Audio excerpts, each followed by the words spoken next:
Selain membaca komik, Sutomo juga suka menonton film pornografi anak.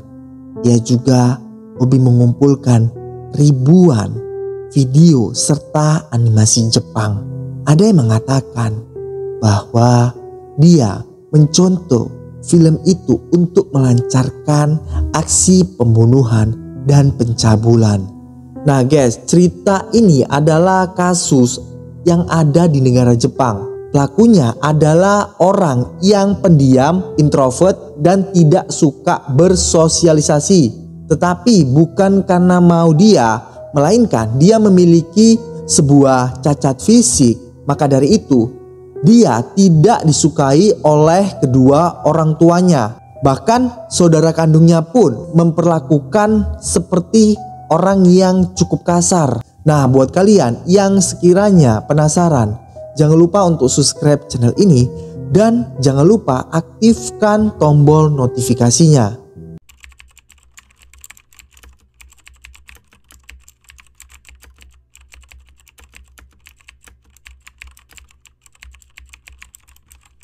Pada tanggal 21 Agustus 1962, dengan kondisi cacat fisik di tubuhnya, seorang pria yang bernama Sutomo Miyazaki lahir prematur yang mengakibatkan telapak tangan dan jari-jarinya menyatu. Karena hal tersebut, Sutomo menjadi anak pendiam dan suka menjadi anak pemalu.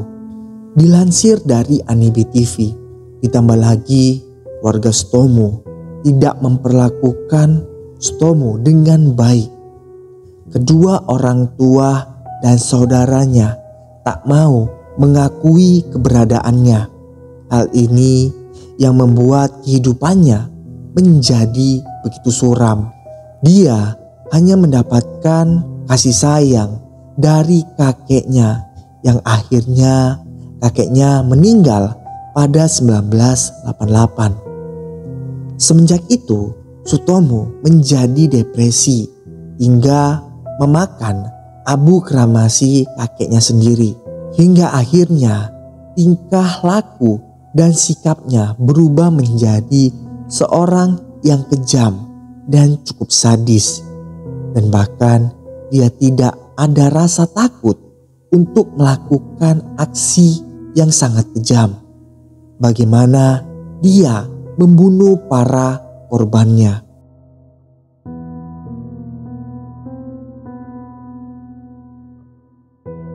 Pada tanggal 22 Agustus 1988, dia membunuh korbannya. Yang pertama bernama Mari Kono. Mari yang berusia 4 tahun diculik dan diajak ke sebuah taman. Di sana dia diajak foto, tetapi Sutomo seketika mencekik Mari dan Mari meninggal di tempat. Kemudian dia meninggalkan jasad Mari di sebuah taman sendirian. Korban selanjutnya adalah Masami Yoshizawa. Waktu itu Masami berjalan sendirian. Dia membujuk korbannya masuk ke sebuah mobilnya dan kembali ke tempat yang dekat dengan lokasi pembunuhan pertamanya.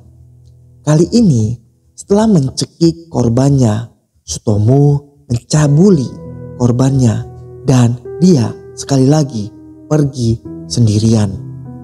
Pada tanggal 2 Desember, lagi-lagi Sutomo membunuh gadis kecil yang bernama Erika Namba. Dia memfoto korbannya lagi sebelum membunuhnya dan membuang jasadnya. Ia sempat hampir tertangkap, tetapi berhasil melarikan diri. Dia juga sempat bersembunyi selama beberapa bulan ke depan sebelum membunuh korban terakhirnya. Jasad Erika akhirnya ditemukan. Para saksi juga sempat melihat mobil Sutomo. Polisi mengungkap bahwa masing-masing keluarganya Keluarga dari ketiga gadis itu telah menerima panggilan telepon dari orang yang aneh. Mereka juga menerima kartu pos misterius dengan huruf-huruf potongan majalah.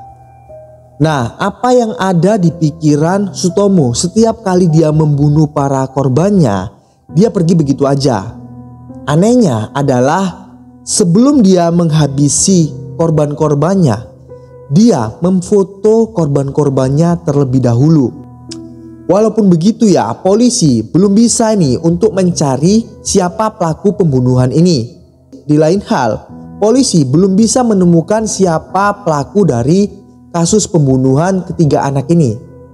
Seperti yang aku bilang tadi, Sutomo adalah anak yang tidak suka bersosialisasi dan bahkan dia suka menonton film porno dewasa. Video porno anime juga dia suka menonton film tersebut. Selain itu juga, setelah kakeknya meninggal dunia, dia menjadi anak yang jahat banget. Dikarenakan juga sebelumnya dia tidak dianggap anak oleh kedua orang tuanya dan bahkan sering mendapatkan sebuah kekerasan. Lagi-lagi pada 6 Juni dia menangkap korban lagi bernama Ayoko Namoto. Waktu itu Sutomo memfotonya lagi. Jasad Ayoko ia bawa pulang untuk direkam. Dia merasa lebih berani. Kemudian dia memotong-motong bagian tubuhnya dan memakan daging tersebut. Waktu itu dia membuang jasadnya. Lantas tak selang beberapa lama jasadnya ditemukan dan diketahui dengan cepat oleh pihak kepolisian. Hingga akhirnya pada Juli 1989 dia mendekati 2 perempuan dan membujuk salah seorang dari mereka. Yang satu lagi beralih pulang untuk mencari bantuan. Dan yang satu lagi menghentikan Sutomo. Seketika itu dia pun ditangkap oleh ayah mereka dan diserahkan ke pihak kepolisian. Sebuah tim psikologi memeriksa hingga terungkaplah semua kejahatan Sutomo. Pada akhirnya Sutomo ditemukan memiliki gangguan kepribadian yang ganda, namun tetap tampak seperti orang yang normal. Nah, menurut pendapatku pribadi ya, kalau dari yang baru aku ceritain tadi ya, Sutomo ini meniru gaya anime atau gaya psikopat. Dikarenakan dia orangnya introvert dan sering nonton hal-hal yang negatif. Bisa jadi di dalam pikirannya adalah sebuah kekerasan yang sangat kejam. Dia tidak memiliki belas kasihan kepada siapapun. Polisi akhirnya langsung mengecek rumah Sutomo dan menemukan beberapa potongan tubuh manusia di dalam lemari esnya. Korban yang ditemukan berjumlah 4 orang adalah Mari, Masami, Erika, Ayoko, dan korban lainnya. Menurut temuan polisi, korban terlebih dahulu diculik dan diperkosa sebelum akhirnya dibunuh. Tak hanya itu, Sutomo mengaku menghabisi korbannya. Darah yang mengalir dan daging korban pun juga ia makan. Potongan tangan atau kakinya untuk disimpan dalam lemari sebagai trofi. Potongan tubuh manusia tersebut menjadi barang bukti kepolisian Jepang untuk mengadili Sutomo sebagai tersangka. Saat melakukan penggeledahan, kepolisian juga menemukan ribuan kaset anime serta hal-hal yang mengerikan. Bahkan dia mengoleksi video pornografi anak dewasa. Temuan mengerikan lainnya adalah soal teror yang dilakukan Sutomo kepada korban lainnya. Ia sering menelpon keluarga korban. Jika telepon itu tidak diangkat, dia akan terus mengulangi telepon tersebut sampai akhirnya dia menghentikan. Namun saat diangkat, dia hanya terdiam tanpa mengucapkan sepatah kata pun.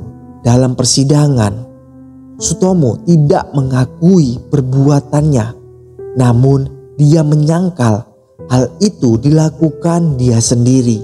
Dia menyebut perbuatan itu dilakukan atas dorongan Ratman yang merupakan alter ego dirinya. Bahkan Ratman ini menurut Sutomo melakukan pembunuhan sadis. Untuk meyakini hakim di persidangan, Sutomo bahkan menggambarkan sosok Ratman dengan gaya sebuah ilustrasi. Meskipun begitu, pembelaan Sutomo tidak membuat hakim bergeming. Bahkan tak ada satupun orang terdekat Sutomo yang mau membantu membela dirinya.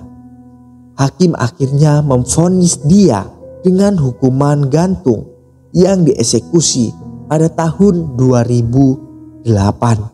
Nah, bagian belum tahu ya, Ratman adalah sebuah tokoh dari cerita komik yang menceritakan, yang memiliki cerita yang mengarah pada hal buruk. Ditambah lagi Sutomo anaknya pendiam dan suka menyendiri, sebab hal ini bisa berbuat halusinasi yang cukup buruk buat Sutomo. Nah, itulah sedikit kasus dari Sutomo. Bagaimana kasus selanjutnya? Komen di bawah kolom komentar.